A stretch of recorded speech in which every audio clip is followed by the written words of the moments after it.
Today I'm going to show you how to build your own backyard ice rink. Usually I show pool videos, but today I'm going to show you how to build an ice rink. These are the tools you're going to need. You can pause it and check out all these things. It's not a lot of tools, not a lot of materials, basically just some 2x10 boards, some little bit of screws, a couple of double-headed nails, and a hammer, and you'll be all set. First things first, make sure you have a flat, clear area that's not real bumpy that you can put your ice rink on. You're going to need a hose, you're going to need a drill, you're going to need some screws. I've been using the same screws for over 10 years. You're going to need double-headed nails, probably a pound or two of them, depending. You really don't need that many. I've been using the same amount for over 10 years. Sledge hammer will be helpful for putting in your pegs, and also you're going to need at least a 4 mil liner. Mine is 6, and it was big enough I could cut it in half and I could use it 2 years. First thing you do is line up your board so that you have pretty much a rectangle in the area you want, or it could be a square, whatever. It just has to be kind of close. You don't need it to be perfectly like 12 feet by 12 feet or 24 feet by 24 feet.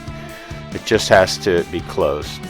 And then you're going to cut some boards to apply at the joints. Like right here, I lined the boards up so they're pretty tight on the top, and then I'm just using old particle board that I have. I just cut it in half, cut little pieces, and I screwed in with 4 screws. I used to use a bunch of screws thinking I needed to support it like crazy.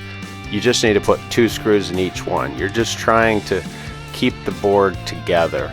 The water pressure is going to help you, so you're not going to have to worry about it too much. And you do this for all the joints. And then at the corners, so once you're finished with this, you're going to raise up the one side and hammer in a stake, and then you can use a double-headed nail to pound it through the hole into the boards. You're going to put stakes on the corners as well to support where there aren't, so the water won't push it out.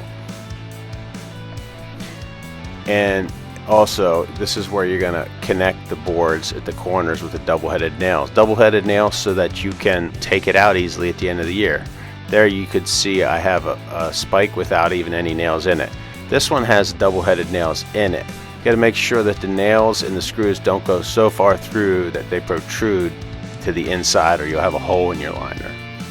Next, you put the liner on and make sure that the liner is at least a foot overhang. So that's going to determine the frame, how big your liner is. And when you fill the water in, it'll drag it down a little bit. After that, just fill it with water. It will take a little while. Make sure it's 4 inches or more, and then let it freeze. You need a few days of really cold weather, and it'll freeze, and then you'll be good to go.